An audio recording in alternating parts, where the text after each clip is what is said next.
Hi, I'm Andre Huey, and welcome back to Newsline 360 here on TVC Channel 40. And as promised you, we are now joined by Mr. Steve Maxime. He is Climate Smart Agriculture and Marketing Expert at PISLM, which is the Partnership Initiative for Sustainable Land Management. It's an intergovernmental organization where all 15 CARICOM countries have signed on to, and it's currently headquartered in Grenada. Steve, welcome to the show. It's a pleasure to have you. As usual, a pleasure to be with you. Yes. Now, you were at COP30 in Brazil recently, at least for part of it. Just give us your initial thoughts. I know you would have been focused primarily on the agriculture sector and that as it pertains to the region. So if you could just give us your initial thoughts on the time you spent there and what you thought of the gathering this year. Okay, but I think it's important to put it into context.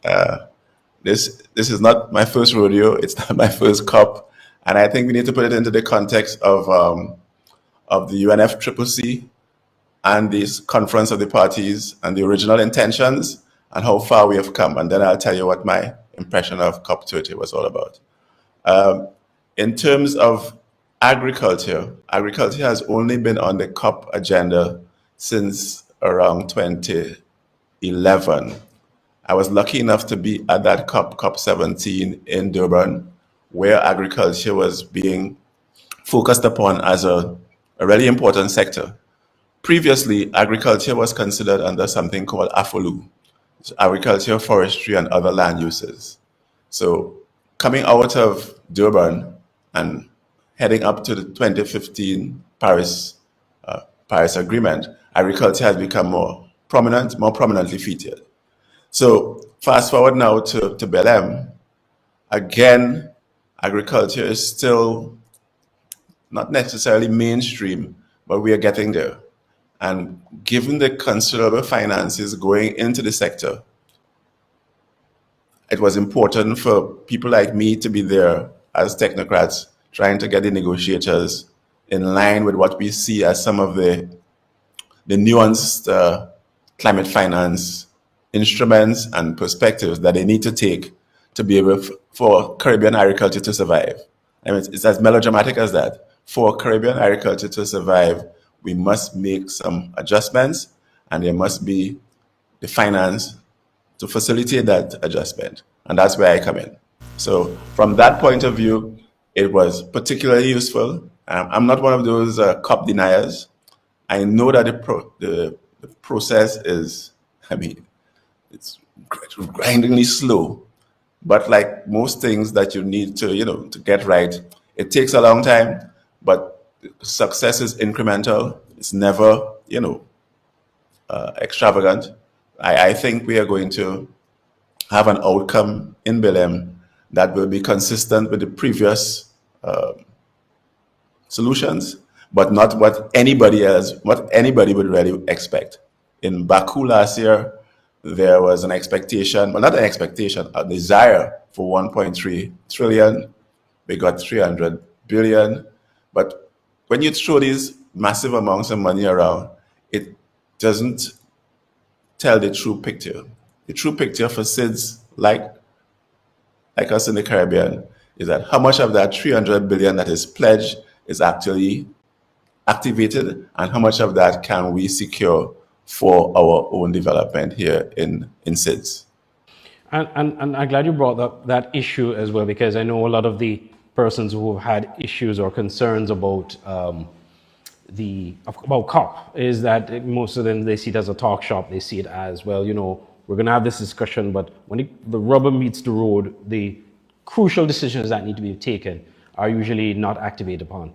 You, however, have a slightly different view. You are, of course, not happy with how long it's taken, but you're a bit more optimistic. And why that optimism, though? I am one of those people who seriously subscribe to the view that were it not for these COP meetings, we would probably be looking at a 5 degree centigrade rise in temperatures. I firmly believe that. This is not just a UNFCCC, talking point. I have seen the type of reductions that have been possible given the limited emissions controls that we have managed to do so far. And I'm sure that in the absence of even those minuscule changes, we will be facing a much hotter, a much more dangerous world. So I'm one of those believers in the talk shop because I understand that the talk shop is a preliminary phase for the actual implementation. And this time around, President Lula has described this COP as an implementation COP. I mean, we are yet to see, if that will turn out to be so. But from where I sit, it is an implementation COP out of necessity. In other words, I tend to be melodramatic, especially when I'm speaking to journalists. In the absence of very real things, people will die. And I mean, we just have to look at Jamaica. More recently, people have died, and people will die if we don't get this thing right. But from the agriculture standpoint, how devastating is climate change, especially to Caribbean agriculture? Well, I mean, we can take our pick. Either we can deal with the drought end, we can deal with the flooding end, we can deal with the increased pests, because as a consequence of climate change, you have differing circulatory patterns, so that we are now being literally bombarded by new diseases and pests. I mean, there's an observatory in Barbados that monitors Sahara dust, and the strange things we've been finding in that Sahara dust, is only symptomatic of what's going on generally. So if you think about the impact of drought, and we've had some severe droughts throughout the Caribbean, and it's increasingly incredible that you can have drought in the middle of what is supposed to be the rainy season. And then the converse is sometimes true, where you have flood events that are not associated with a hurricane or any recognized system. It's just a stationary cloud that stays overhead and dumps, literally, thousands of gallons of rain, and there's no drainage system on any farm anywhere that can handle something like that. So when you have those kinds of extreme events, then you're obviously going to lose an entire crop. And not just concentrated on the crop end of it, at the livestock end, the increased heat and so has affected the stress cycles for a number of your mammals, your ruminants, small ruminants, large ruminants, and of course, the heat impacts your poultry production, etc. So across the board, this climate crisis has negatively impacted Caribbean agriculture, as indeed it has done so to agriculture across the globe. What is of more immediate concern for people like me is that we now have mechanisms in place that can help us at least get through some of these hurdles. And one of those is climate smart agriculture, and that is the area that I'm particularly focused on. So that I've developed a tool, a methodology called Climate Smart Agriculture Compliance, and that has given us within the Caribbean a way to measure how climate smart our operations are, and that is also linked to a new climate finance instrument that we have developed. So in that narrow focus, I am positive because I know what improvements are on the way, because I've been lucky enough to be part of those improvements, so that I've seen what is possible out of Dominica, out of Antigua, out of Grenada, etc. So that is my reason for the optimism. Right. Well, maybe And you could as I share. say, without getting into the technical details, that would be a sort of shot across the bow as to where agriculture falls into the whole thing. Right. Well, we won't get too technical because we want to keep our viewers, in tune and engaged. Yeah. But if you could at least, though, share a little bit about what it is that you do and the work that the organization that you represent, PISLM, does Yeah. Across the Caribbean. Well, we are probably the only institution in the region that integrates what is known as the Big Three Rio Conventions. As I said, without getting too technical, there are some major UN conventions that we all subscribe to. So there's the UNCCD, which is the United Nations Convention to Combat Desertification. There's the more popular UNFCCC, which is the United Nations Framework Convention on Climate Change. And then there's a somewhat lesser known United Nations Convention on Biodiversity. What our organization has been able to do is to pull resources from all three of those, although we were set up on the UNCCD, to come up with these climate smart agriculture projects and model farms, and to be able to support this CSAC thing that I was telling you about without getting into the technical details. So it is really a flagship organization, and I'm proud to be part of it. Indeed. Before we move into some issues that you raised, or actually in the message you sent me earlier before this interview, there is one issue that is for me as a journalist is really a pet peeve, and it's misinformation and And conspiracy theories that disinformation. and Disinformation. disinformation and conspiracy theories that we hear from time to time. Whenever there's a natural disaster, we hear all these things. I won't even repeat them. I'm sure many of our viewers would have seen and heard.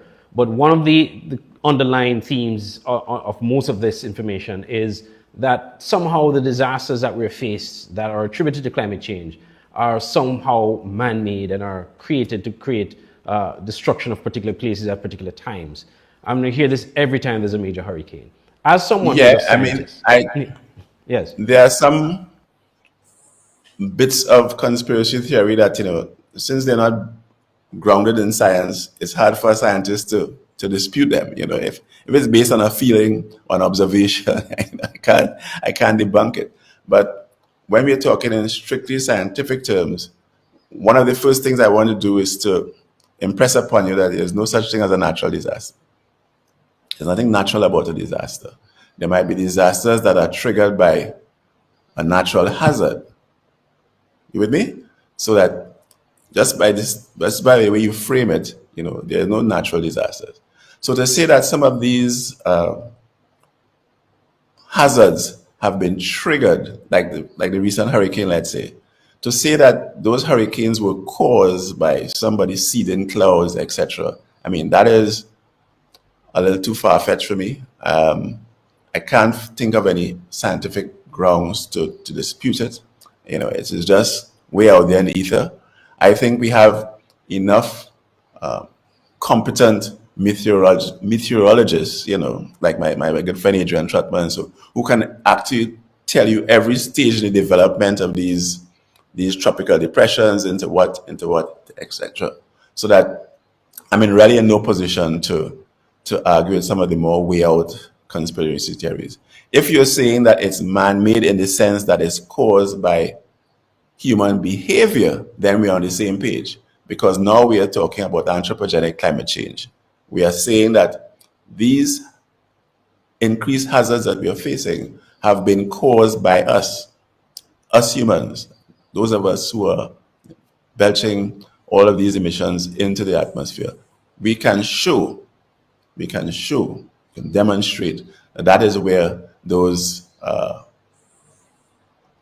global warming and climate crisis generally comes from. So if you're referring to it as man-made in the sense that it was caused by man, then fine. But if you're talking about seeding clouds that, and fighter jets flying overhead and dropping stuff, I have to sign off at that point. Well, that kind of is a perfect way to lead into some of the points that you raised, which I'm going to bring up some of these now. And I think you hinted to one just now, which is there's no such thing as a natural disaster. Explain that. There's nothing natural about a disaster. The same category 4 hurricane that hits Cuba can hit, not wishing it, of course, can hit Dominica and cause a disaster. A disaster is a human construct. Yeah? It's called a disaster only if the community can't deal with it. In other words, if it overwhelms them. So that in some places that are maybe better prepared, the same hazard will not cause a disaster. And it is incorrect to imply that a disaster is a natural occurrence. It's only a disaster if the community can't deal with the hazard. So we do ourselves an injustice when we refer to it as a natural hazard, as a natural disaster, as if you couldn't do anything about it. It's nature taking its course. No, there are disasters that are caused by natural hazards, a naturally occurring hazard, an earthquake, let's say, right? So a category, again, not wishing it, a category 8 hurricane striking Japan is going to have a very different impact to a category 8 hurricane in the Caribbean. Why? Because in Japan, they're prepared for it. The community is prepared. They're built to a particular code, etc., etc., etc. So there will be nothing natural about that of disaster in Japan if you're talking about, a category 8 on the Richter scale earthquake. Am I clear? Yes, yes, absolutely. Yeah. So as I said, this is a disaster is a man-made construct. It was only a disaster if you can't handle it. That's Yeah. the point I'm making. Which, But when we which say natural disaster, it gives the impression, which is what I'm worried about, that you couldn't do anything about it. It's just nature taking its course. No, that is what we want to avoid. So in 2025, we ought not to be. I need to talk to the people who know better. They will tell you you don't refer to any disaster as a natural disaster. Yeah. Again, let me be quite clear. There are disasters that are caused by natural hazards, right? So, and this is not just semantics, sir. This is actually a change in mindset because there's a tendency to believe that, well, since it was a natural disaster, we expected that people would die and maybe homeless, etc. And that is not necessarily so. Because to use the same beaten example, a category 4 hurricane striking a community that is better prepared is not necessarily going to be a disaster.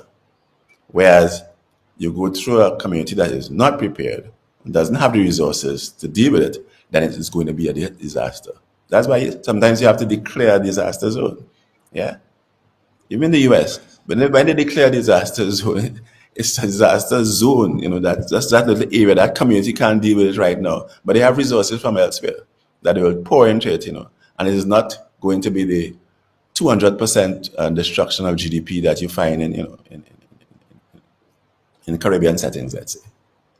So yeah. I hope that does No, that help. I totally understand that. And that's really good to know because I think, generally speaking, people have At all adopted the notion all of a levels, natural at disaster. all levels, Yeah. including people who not only know better, but it slips because it's natural. It's almost very natural to say it was a natural disaster, as if that is separated from a man-made disaster, where 12 guys with shotguns, kill an entire school. I mean, I'm not wishing that, but I'm just saying that that is a different kind of disaster, if the community can't deal with it.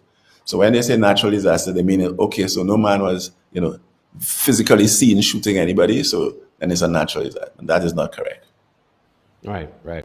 On that note, how can Caribbean countries, from an agriculture standpoint, somewhat guard themselves against natural disasters to minimize the impact of it? Against A natural disaster. hazards. Natural hazards, Natural sorry. hazards. I have to get used to this It's a well. very good. In between us, we're gonna make, but it's comfortable. Right? It's something that we're accustomed saying. So I have, I hold no brief. Right, right. So So, yes. So what we have been how able can to farmers and people in the agriculture sector make their protect farms themselves? more resilient, make their operations more climate smart, in a true sense. So that is what I've spent the last 10 years or so of my career doing, specifically looking at climate smart agriculture. To the extent where, as I said, I've developed this mechanism, this tool that quantifies what climate smart agriculture really means. Because in and of itself, it's a nebulous term. It means so much to so many different people that it absolutely means nothing. So let me just give you an example of what I mean. If someone does composting, right, many of your viewers may know about composting, or let's say drip irrigation, that in and of itself does not make the operation climate smart. Climate, climate smart agriculture involves all of these things. It involves composting, it involves using drip irrigation, etc. But you can't just do one practice and see that you have a climate smart operation. It's similar to someone saying that they're a safe driver just because they change their brakes regularly. But if you change your brakes and then you continue driving like an idiot, you're no more safer driver than anybody else. So this climate smart agriculture thing is an approach, and it involves a number of practices. And what we have done within PISLM and within the Caribbean is define what those are for particular circumstances and encourage farmers, incentivize farmers to change towards those climate smart agriculture compliant practices. Yeah. Yeah. And even, I mean, I shouldn't say even, but in St. Kitts, and this is part of the process as well. I was a member of the team that recently did the vulnerability assessment for St. Kitts, for the agricultural sector, the health sector, and the tourism sector. So I can tell you that, I'm not just baying into the wind, these are very practical, very real things that are on the ground right now, and I'm lucky enough to be part of it. Right. And finally, before I let you go, you also, in your message to me, spoke about and another Food term that security. we use a lot in the Caribbean, food security. You said basically describing it as a misnomer and as a dangerous one as well. Explain that. A dangerous one as well, yeah. And you know what gives me the authority to say that, Andre? I actually started my professional career in St. Kitts and Nevis back in 1982. And guess what I was working on? Food and nutrition surveillance, where along with people like Nurse Manning, who's still alive, along with people like Nurse Manning, we were looking at how do these governments come up with a food secure nation? In other words, how do we decide that the 2,000 calories that everyone is supposed to have access to is coming from useful sources and not just from empty calories? So, as I said, to cut a long story short, if you mention food security, there's this obsession with a 2,000 or 2,500 calorie diet, which is in and of itself dangerous because those calories could be coming from soft drinks. And I don't think that's what you mean when you say you want to have a food secure nation. What you want to have is a nutrition secure nation, a nation that has access to the right mix of carbohydrates and proteins, etc., that will make for a healthy population. Because just saying that you imported, enough soft drinks for each person to have 2,500 calories is not what is meant, and that's what I meant by dangerously misrepresenting it. Yeah. The importance of Yeah. terminology and the correct terminology. The correct terminal. And It's again, it's important. not just semantics. Eh? I mean, Yeah. you see, because when you say food security, then you're going to look at the food import list. And there are a lot of things on that food importation list that should not be there at all. They're not really food. They're just empty calories. You can't just tell me because you have access to, again, without beating on the soft drink industry, you can't just tell me that because in other words, after disaster, what do? We just send, 10 containers of soft drinks because that would provide you 2,000 calories per day. But I'm sure that's not what people mean when they talk about food security. Yeah? So I hope that is as graphic an example as possible. Yeah. Well, we're going to leave it there for today, though. It's a very interesting Yeah. discussion, and I'm sure I've learned something, and I'm sure our viewers would have learned something as well in terms of terminologies. Well, thank you very much. And again, I just want to repeat, it's not semantics. It's not, I'm not somebody, not some old school teacher with a dictionary coming to tell you that you should use it. It affects your mindset because when you say natural disaster, it gives the impression, and you give that impression as well, that this is just natural. There's nothing you could do about it. That's not the case. The hazard might be natural, but the disaster is dependent on the community. All right. This is Fair Steve enough. Maxime, Climate Smart Agriculture and Marketing Expert at PISLM. That's Partnership Initiative for Sustainable Land Management, right here in the Caribbean, headquartered in Grenada. Thank you so much for taking time out. It's been a while. We've been trying to get this interview done for some time now, so we're happy to I finally know, get it done. and unfortunately, unfortunately, I've been in St. Kitts, up and all during Caribbean Week of Agriculture, Yes, but and you we were didn't never get to around. meet. Exactly. All right. Well, thanks again, Steve. Okay, Andre. Yeah, All right. Take care. my pleasure. All right. Yeah. Bye-bye. And that